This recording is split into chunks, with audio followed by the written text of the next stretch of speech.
만약 사람들이 하나님께서 이 온 우주 만물을 창조하신 것을 안다면, 만약 사람들이 천국과 지옥이 있고 그 천국과 지옥에 가는 길이 어떤 것인지를 안다면, 만약 사람들이 예수님이 자신을 위해 십자가에서 피 흘려 죽으셨다는 것을 안다면 아마 교회마다 수많은 사람들로 넘쳐나게 될 것입니다. 예배를 드리기 위해 수많은 사람들이 길게 줄을 설 것입니다. 마치 맛집으로 소문난 식당 앞에 길게 줄을 서 있듯이 말입니다. 또한 만약 기독교인들이 예수님이 하나님이신 것을 확실히 믿는다면, 만약 기독교인들이 예수님이 자신의 모든 죄를 사하시기 위해 십자가에서 속죄의 제물이 되어 죽으셨다는 것을 확실히 믿는다면 아마 예배에 빠지는 성도 한 명 없이 교회는 많은 성도들로 넘쳐날 것입니다. 만약 기독교인들이 예수님이 자신을 십자가에 죽으심으로 사랑하는 것을 안다면, 그리고 이웃을 사랑하라는 예수님의 간절한 말씀이 있다는 사실을 안다면 아마 이 세상은 미움과 시기와 질투와 다툼이 사라지고 온통 사랑으로 넘쳐나게 될 것입니다.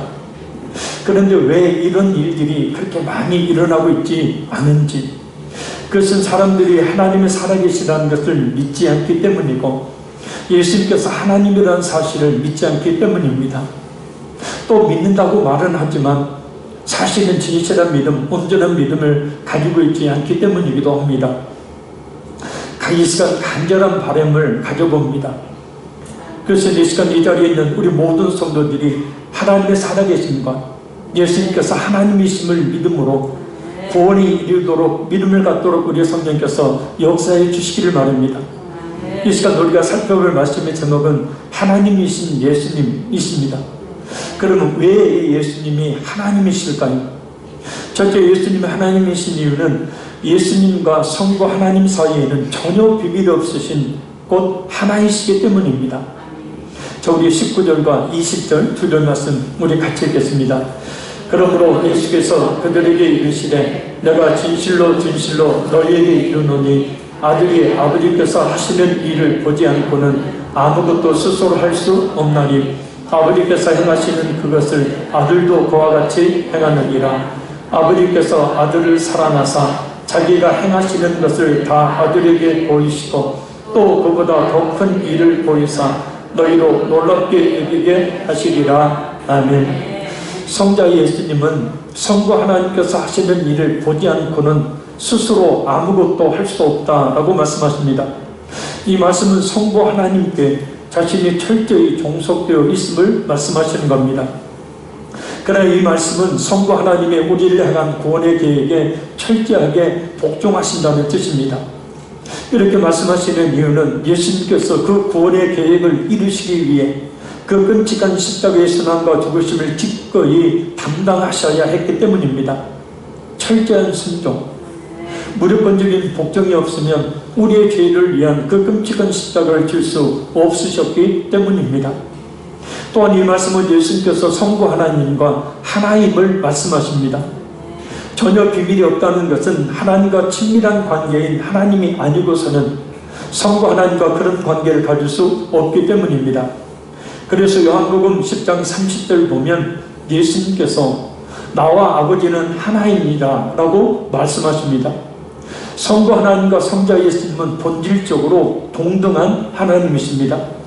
그래서 20절에 사랑하사라는 말씀은 일반적으로 하나님의 사랑을 나타낼 때 쓰는 아가파오라는 그런 말이 아닌 혈육 간의 따뜻하며 정열적인 사랑을 나타내는 필레오를 예수님께서 사용하십니다. 곧 성부 하나님과 성자 예수님이 같은 혈육인 한 하나님이시라는 뜻입니다.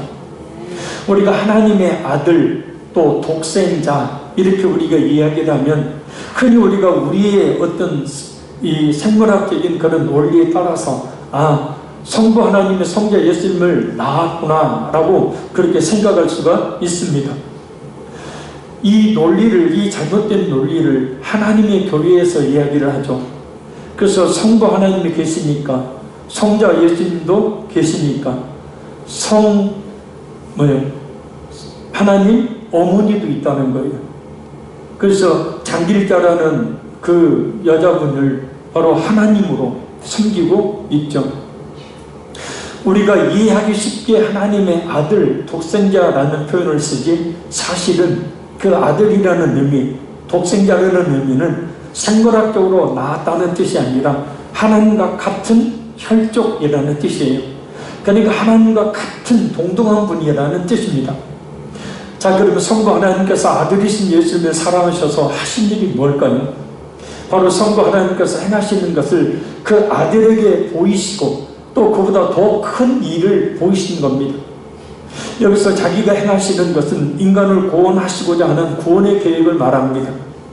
성부 하나님께서는 아담과 하와가 범죄한 이후에도 인간의 구원의 역사를 계속 이루어 오셨음을 말합니다. 그리고 그보다 더 큰 일을 보이셨다라는 말씀은 앞 단락에서 예수님께서 38년 된 병자를 고치신 일보다 더 큰 일, 곧 인간의 영혼 구원의 일을 예수님께 맡기셨다는 뜻이에요. 38년이나 되는 병을 고침받지 못했는데 그 38년에 되는 병을 단번에 고침을 받습니다. 놀라운 기적의 사건이죠.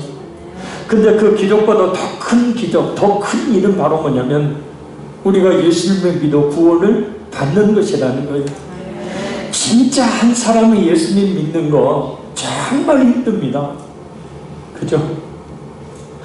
자녀들 교회 나오라고 그렇게 이야기해도 안 나와요. 한 사람이 예수님 앞에 그래도 반듯한 그런 믿음의 사람으로 서는 건 정말 힘듭니다.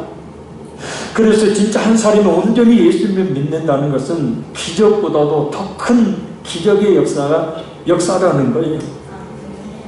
할렐루야. 사람들은 하나님께서 예수님께서 인간의 능력으로 고칠 수 없었던 38년 된 병자를 고치신 것을 보고 놀랐지만 그보다 더 놀라운 일은 바로 수많은 사람들이 예수님을 통해 구원에 이르는 것이라는 말씀입니다. 육체의 질병을 고쳐주신 것으로 사람들은 놀라지만 그것은 예수님께서 영원한 생명을 주시는 분임을 보여주시는 능력의 극히 일부분일 뿐, 진정 예수님께서 주시기를 원하시는 것은 영혼 구원, 곧 영원한 생명이라는 뜻이에요.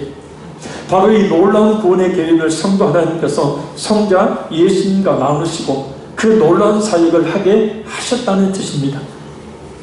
누가 감히 하나님의 일을 말할 수 있겠습니까? 누가 감히 하나님의 그 구원의 계획을 이 땅에 실현할 수가 있겠습니까? 많은 거짓 선지자들이 자신이 구원자라고 말하지만 진실로 우리를 구원하실 분은 하나님 한 분밖에는 없습니다. 이것이 바로 하나님이신 예수님께서 이 땅에 사람의 모습을 입고 오신 이유입니다. 인간의 영혼의 생명을 주시는 일은 인간을 창조하신 하나님이신 예수님이 아니고서는 하실 수 없는 일이기 때문입니다. 성부 하나님의 구원의 계획을 성취하기 위해 이 땅에 오신 예수님을, 그래서 38년 된 병자를 고쳐주심으로 사람에게 생명의 주관자가 되심을 보여주신 예수님을 우리를 우리의 모든 죄에서 구원해주실 하나님으로 믿어야 합니다. 예수님을 하나님으로 믿는 것이 영원한 생명을 얻는 유일한 길이기 때문입니다. 그래서 때로 38년 된 병을 앓고 있는 병자처럼 질병과 고난들이 때로 우리에게 있는 것입니다. 그것은 우리 자신으로 하여금 우리 자신을 의지하지 말고 하나님만을 의지하도록 하시기 위함이니, 그러한 하나님의 섭리를 믿고 우리가 소망을 가져야 합니다. 하나님께 소망을 두고 하나님께 가까이 나오기를 힘써야 합니다. 또한 그런 질병과 고난을 더욱 굳센 믿음을 가지는 계기로 삼아야 합니다. 말로 해서는 안 듣죠. 우리도 솔직히 그렇지 않습니까? 말로 해서는 잘 안 듣잖아요. 그래서 때가 하나님께서는 힘들고 어려운 그런 병고 질병과 고난을 내 힘으로 어떻게 할 수 없는 문제들을 주시는 거예요. 그래서 우리 자신의 한계를, 연약함을 깨닫고 그 모든 것을 가능케 하실 하나님을 찾도록 만드시는 거예요. 그래서 하나님의 그런 병고 주시지 않도록 늘 하나님께 더 가까이 나오는 우리 모두가 될 수 있기를 간절히 바랍니다. 그 믿음은요, 이 세상을 다 죽어도 얻을 수 없다 했어요. 아멘. 아무리 우리가 노력하고 힘쓰고 했어도 얻을 수 없다고 했습니다. 인간계는 비로소 그런 고난 앞에서 참되게 하나님을 찾기 때문이에요.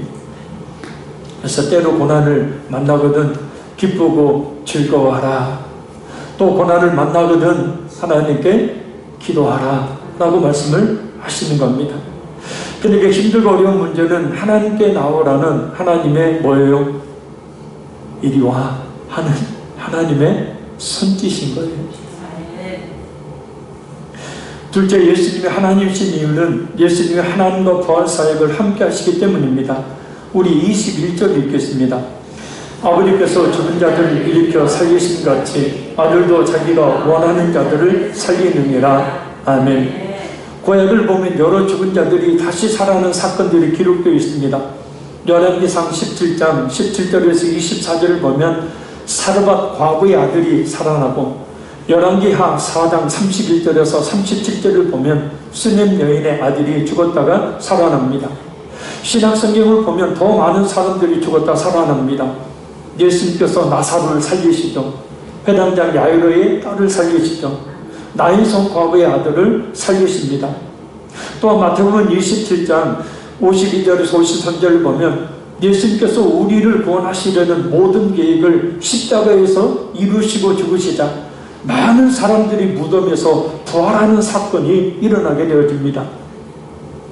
이러한 모든 사건들은 예수님께서 육체적으로 죽은 자들을 다시 살리실 뿐만 아니라 영적으로 죽은 자들을 살리시고 영생을 누리게 하시는 권능을 소유한 하나님이심을 나타내는 사건들입니다.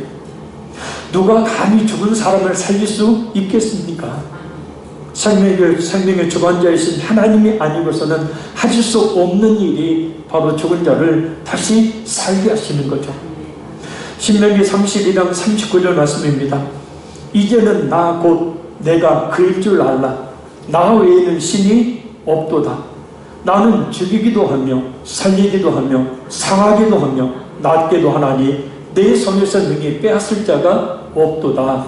아멘. 우리의 모든 생사화복은 하나님께 달려 있습니다.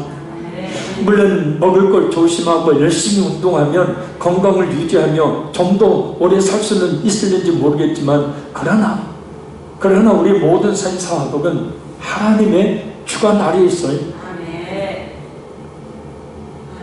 제가 잘 아는 그 목사님이 암으로 소천을 했습니다. 매일 새벽에 축구를 하고 건강이 아주 좋았던 분입니다. 그러나 이 단번에 결국은 암이 걸려서 걸린 줄 모르고 있다가 결국은 소천을 하셨어요. 또 저희 노예 4분이나 되는 이 사모님들이 큰 중병을 앓고 있습니다.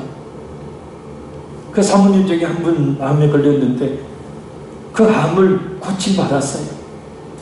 물론 하나님의 강권하심에 그 은혜 가운데 직접적으로 역사하셔서 그런 건 아니고 병원의 의술과 약을 통하여서 그렇게 낫게 하셨죠. 근데도요, 의술도 약도 소용이 없는 경우가 있죠. 우리 인간의 힘으로 어떻게 할 수 없는 경우가, 내 삶 역시도 마찬가지예요. 우리의 삶 역시도 마찬가지입니다. 내 뜻대로 좀 이렇게 하면 이렇게 되겠지라고 생각해보지만 사실 그대로 되지를 않아요. 그래서 우리는 하나님께 우리 모든 것을 맡기고 기도하면 하나님을 의지해야 될 줄로 믿습니다. 육체적으로 죽었던 사람들을 하나님께서 다시 살리신 것은 예수님께서 우리 인간의 생명의 주관자 되심을 말씀합니다. 우리의 생명이 예수님께 달려있음의 선언이에요. 또한 예수님께서 죽은 자를 살리신다는 말씀은 장차 예수님께서 재림하실 때에 모든 죽은 자들이 다시 살아나는 부활 사건을 예표하는 말씀입니다.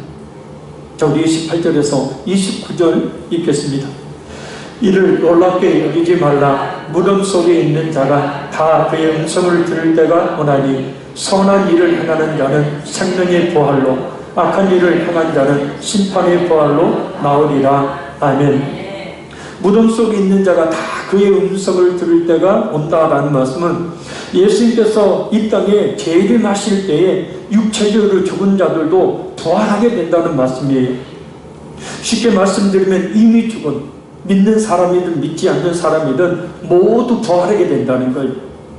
데살로니가서 4장 16절 말씀입니다.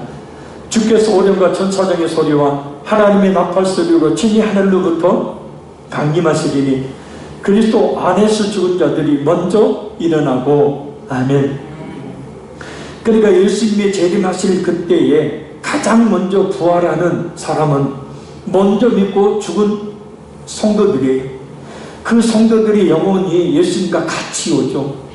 그래서 땅속에 있던 그의 육체가 일어나 그 영혼과 같이 만나는 거죠. 그래서 부활, 다시 새 생명으로 영원히 살 수 있는 모습으로 변화가 되는 거죠. 그 다음에 바로 죽은 자들이 영혼이 바로 죽은 그 육체와 다시 결합을 하죠. 그래서 그런 부활은 영원한 그런 지옥 천국을 위한 부활이죠. 그리고 나서 바로 살아있는 사람, 예수님이 재림하시는 그때에 살아있는 사람들이 산채로 부활하게 됩니다. 영원의 생명을 얻을 수 있는 모습으로 부활을 하게 되어지죠. 예수님이 재림하시는 그때까지 살아있지 못하고 먼저 죽은 사람들이 모두 부활을 하는데, 문제는 무엇을 위해 부활하는가입니다. 오늘 본문을 보면 어떤 사람은 생명의 부활로, 어떤 사람은 심판의 부활로 다시 살아난다고 말씀합니다. 그리고 그렇게 부활하는 이유에 대해서 생명의 부활로 다시 그 육체가 살아나는 사람은 선한 일을 행했기 때문이고, 그리고 심판의 부활로 다시 그 육체가 살아나는 사람은 악한 일을 행했기 때문이라고 말씀합니다. 그럼 이 말씀이 착하고 선하게 살면 생명의 부활로 다시 살고, 악하게 살면 심판의 부활로 다시 살아난다는 말씀일까? 아니죠. 그런 도덕적 윤리적인 행동으로 말미암아서 생명을 얻고 지옥에 던져지는 것이 아니라 24절 말씀, 내 말을 듣고 또 나 보내신 이를 믿는 것, 이것이 바로 부활의 기준이 되는 겁니다. 곧 예수 그리스도를 믿는 믿음 있는 사람들은 그 믿음이 선이 되는 거예요. 그래서 모든 죄를 사함받았기에 영원한 생명으로 다시 부활하게 되지만, 예수를 믿지 않았던 사람들은 자신의 죄가 그대로 있기 때문에 죄에 대한 심판을 영원히 받기 위해 다시 부활하는 것입니다. 과연 우리는 어떤 모습으로 부활을 하게 될까요? 생명의 부활로 다시 살아나야 될 줄로 믿습니다. 그럼 어떻게 해야 영원한 생명의 부활로 다시 살아날 수 있을까요? 자, 우리 25절, 26절 두 절 말씀 우리 같이 읽겠습니다.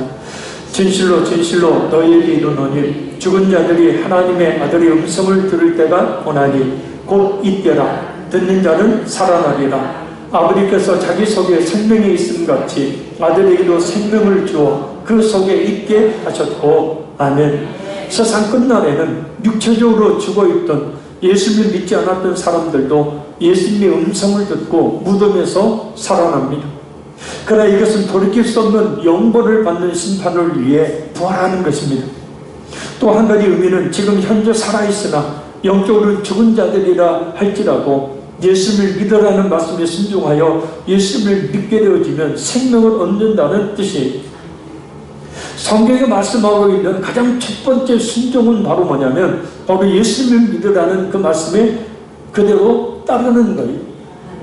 그래서 예수님을 자신 하나님으로 자신의 구원자로 마음에 영접하는 것, 그것이 바로 우리 성도들에게 있어서 가장 큰 순종이고 가장 첫 번째 순종이에요. 그 말에 많은 사람들이 불순종하잖아요. 안 믿잖아요. 그러나 믿음의 생명을 얻는 것은 예수님께만이 영생이 있기 때문이라는 거예요. 요한일서 5장 11절 12절 말씀입니다. 또 증거는 이것이니 하나님이 우리에게 영생을 주신 것과 이 생명이 그의 아들 안에 있는 그것입니다. 아들이 있는 자에게는 생명이 있고 하나님의 아들이 없는 자에게는 생명이 없느니라. 우리에게 예수님이 있습니까? 우리 안에 예수님이 있습니까? 예수 그리스도를 하나님의 아들로 예수 그리스도를 자신의 구원자로 믿는다면 아들이 있는 거예요. 그래서 하나님의 아들이신 예수님에게 있는 생명을 얻게 되는 거예요. 그러니 예수님을 마음에 진심으로 믿어야 합니다. 그래서 육신의 생명이 끝나는 그날 살아있는 동안 여러 가지 그럴듯한 이유와 핑계로 믿지 않아 영원한 멸망을 당하는 것이 아니라 영원한 생명을 얻어야 합니다. 이것은 다른 사람의 일이 아니라 우리 자신에게 곧 닥칠 일이기도 합니다. 그러니 결코 무시하거나 외면해서는 안 되는 말씀이 바로 이 말씀이에요. 실제 예수님이 하나님이신 이유는 예수님이 심판의 주가 되시기 때문입니다. 자, 우리 22절 읽겠습니다. 아버지께서 아무도 심판하지 아니하시고 심판을 다 아들에게 맡기셨으니 아멘. 성부 하나님께서 모든 인류를 심판할 권한을 성자 예수님에게 이임하셨다는 말씀입니다. 왜 성부 하나님께서 심판의 권한을 아들이신 예수님께 모두 맡겼을까요? 그것은 27절에 나와 있습니다. 또 인자됨으로 말미암아 심판하는 권한을 주셨느니라. 성부 하나님께서 예수님께 모든 심판의 권한을 맡기신 이유는 예수님께서 인자가 되시기 때문이에요. 사람이 되시기 때문이에요. 곧 하나님이신 예수님께서 사람의 몸을 입고 이 땅에 오셔서 십자가에 죽으심으로 우리의 모든 과거, 현재, 미래의 죄 가운데서 구원하시려는 그 성부 하나님의 구원의 계획을 성취하셨기 때문입니다. 그 구원의 계획을 이루신 당사자가 누구냐면 바로 예수님이고, 그래서 심판의 모든 권한 또한 성부 하나님께서 성자 예수님께 다 임하신 거예요. 자, 우리 23절 읽겠습니다. 이는 모든 사람으로 아버지를 공경하는 것 같이 아들을 공경하게 하려 하십니다. 아들을 공경하지 아니하는 자는 그를 보내신 아버지도 공경하지 아니하느니라. 아멘. 예수님을 공경하지 않는 자는 그 예수님이 이 땅에 자신의 구원자로 오신 성부 하나님을 공경하지 않는 자라고 말씀합니다. 예수님을 믿지 않는 사람은 곧 하나님을 믿지 않는 사람이라는 말씀이에요. 저는 선교순례를 다닐 때 아주 큰 마음의 고통을 느꼈었습니다. 왜냐하면 예수님이 가신 십자가의 그 길을 온갖 그럴듯한 우상들이 덮고 있었기 때문이에요. 세워진 교회들마다 예수님보다는 성모 마리아를 숭배하고 있었기 때문입니다. 이것은 성지순례가 아니라 우상순례와 같은 거였어요. 어떤 교회 가면 모세를 섬기고 있었고, 어떤 교회를 다윗을 섬기고 있었고, 어떤 교회는 예수님의 제자를 섬기고 있었고, 어떤 교회는 성인들을 섬기고 있었기 때문입니다. 하나님의 인기의 상징인 예루살렘 성전은 돌 하나 남아있지 않고 그나마 그 돌을 이슬람의 모스크가 차지하고 있었기 때문입니다. 이슬람의 성지라고 하는 마음의 시, 승천한 곳이라고 여기고 있기 때문입니다. 예수님을 하나님으로, 예수님을 유일한 구원자로 믿는 것이 아니었어요. 아직도 예수님을 하나님으로 구원자로 믿지 못하는 유대인들 역시 한쪽 구석 그 통곡의 벽에서 기도하고 있었는데, 하나님이시며 구원자가 되신 예수님을 알아보지 못하고 십자가에 못 박아 죽였음을 통곡하는 것이 아니라 그 껍데기뿐인 예루살렘 성전을 빼앗긴 것에 대해서 통곡하고 있었기 때문이에요. 과연 유대인들이 진정 하나님을 믿고 있는 것인가? 하나님을 믿고 있는 것이 아니죠. 왜냐하면 하나님의 아들이신 예수님을 통하지 않고는 진정 하나님을 바로 알 수 없고 하나님 앞에 나아갈 수도 없기 때문입니다. 이에 대해서 요한복음 14장 6절 7절을 보면 예수님이 이렇게 말씀하시죠. 예수께서 이르시되 내가 곧 길이요 진리요 생명이니 나로 말미암지 않고는 아버지께로 올 자가 없느니라. 너희가 나를 알았더라면 내 아버지도 알았으리로다. 이제부터는 너희가 그를 알았고 또 보았느니라. 아멘. 그러니까 예수님을 통하지 않고는 하나님 앞에 갈 수도 없다. 그러니까 예수님을 통하지 않고는 하나님을 알 수도 없고 믿을 수도 없는 거예요. 그러니까 그들이 가지고 있는 믿음이란 결국은 비상적인 믿음이에요. 그냥 어렸을 때부터 종교 생활을 해오다 보니까, 교회 다니다 보니까 믿는 것으로 착각하고 있지, 실제적으로 예수님을 믿는 믿음은 없는 상황, 그런 상태. 그래서 우리는 오늘 보면 24절을 마음에 새기고 또 새겨야 합니다. 자, 우리 마지막 24절 읽겠습니다. 내가 진실로 진실로 너에게 이르노니 내 말을 듣고 또 나 보내신 이를 믿는 자는 영생을 얻었고 심판에 이르지 아니하나니 사망에서 생명으로 옮겼느니라. 아멘. 예수님의 말씀을 듣는 자만, 예수님을 보내신 성부 하나님을 믿는 자만이 영생을 얻어 심판을 받지 않고 사망에서 생명으로 옮겨졌느니라. 특히 내 말을 듣고라는 말씀에 주목해야 합니다. 예수님의 말씀을 듣는 것은 곧 믿음과 직결되기 때문에 로마서 10장 17절 말씀처럼 믿음은 들음에서 나고 들음은 뭐에서요? 성공하라, 복받아라, 병 나아라, 잘되라, 이런 설교가 아니라 예수님에 대해서 들음으로 말미암아서 믿음이 생기는 거예요. 할렐루야. 예수님의 하나님이시라는 말씀, 예수님이 자신의 백성들을 그들의 죄에서 구원할 자가 이 땅에 오신 구원자라는 말씀을 우리가 들어야 믿음을 얻을 수가 있게 되어지는 겁니다. 그 믿음이 있어야 우리가 이 세상을 이길 수가 있어요. 할렐루야. 그러니 이 시대가 어려운 때에 무엇보다도 예수님을 깊이 묵상한 것, 예수님이 하신 말씀들, 예수님이 하신 모든 사역들에 대해서 생각해 볼 때에 우리에게 믿음이 생기게 되어지고, 그 믿음은 우리에게 담대함을 주고 이 어려운 시국에 힘있고 담대하게 살아갈 수 있는 능력으로 작용하게 되어진다는 거예요.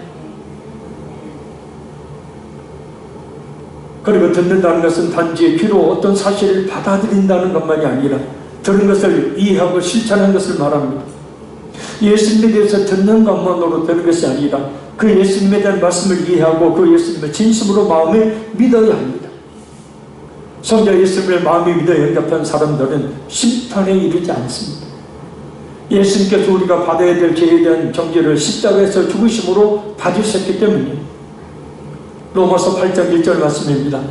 그러므로 이제 그리스도 예수 안에 있는 자들에게는 결코 정죄함이 없나니.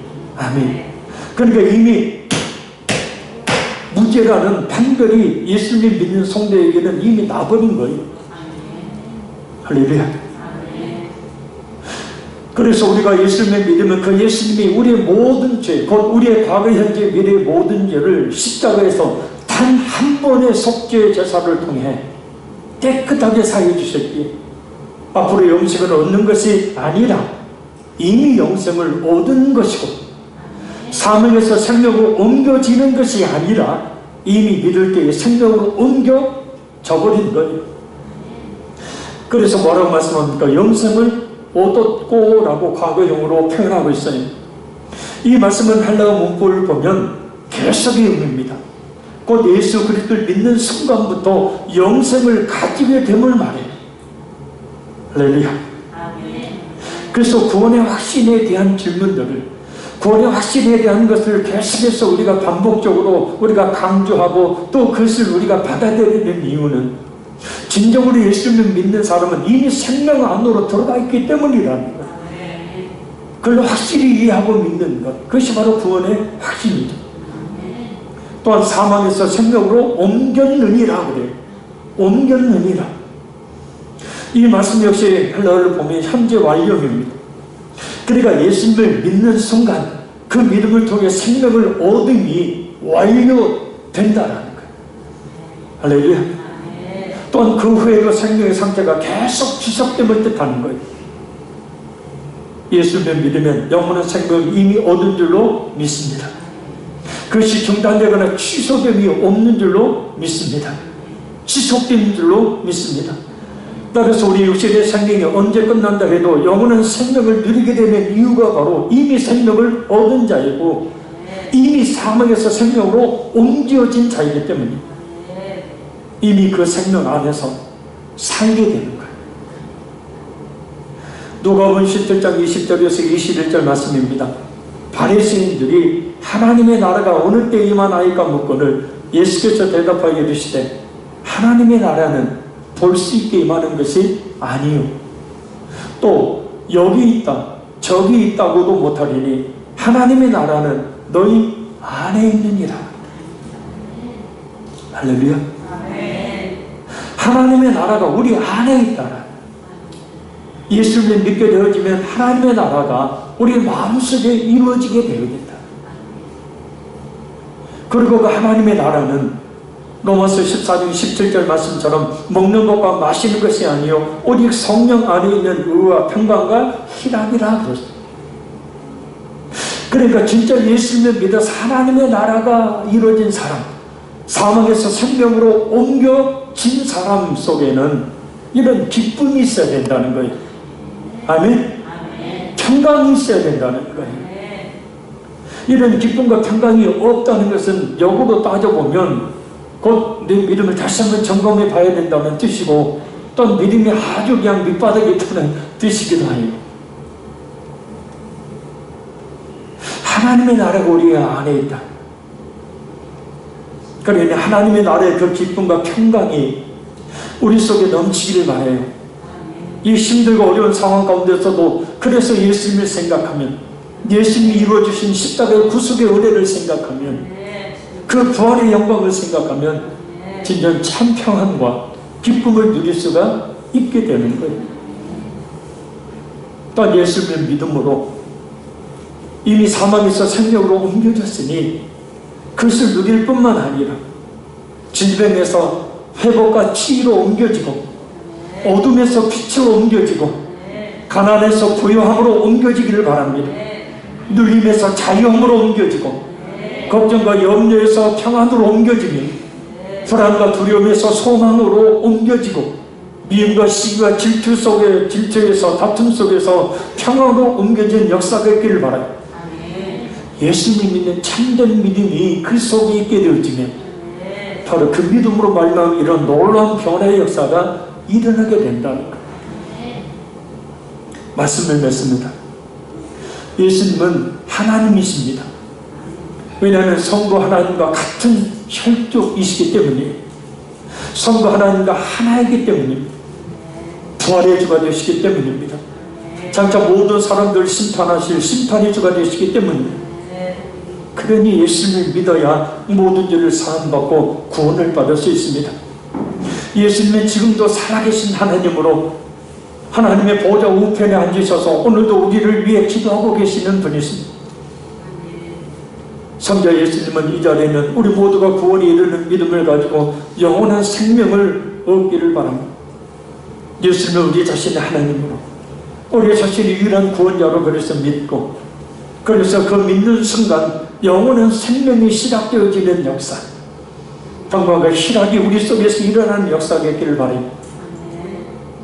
예수 그리스도 진심을 믿는 성도에게 있어서 구원은 앞으로 이루어지는 것이 아니라 이미 얻은 것입니다.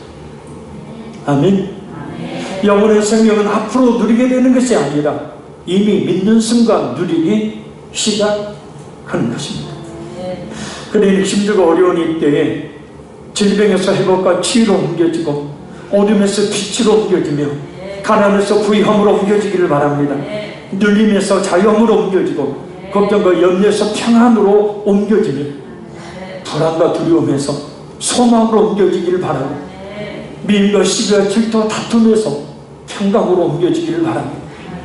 이런 변화의 역사는 곧 예수님을 진실하게 믿는 성도에게 임하는 놀라운 하나님의 은혜가 되는 겁니다. 힘드시죠? 어려운 때입니다. 이럴 때일수록 우리에게 있어야 될 것은 우리 구주 예수님이에요. 그래서 예수님을 깊이 생각하십시오. 묵상하십시오. 그 예수님 주시는 그 믿음으로 말미암아 담대하게, 힘있게, 용기있게 살아가는 우리 모두가 될 수 있기를 바랍니다. 기도하겠습니다.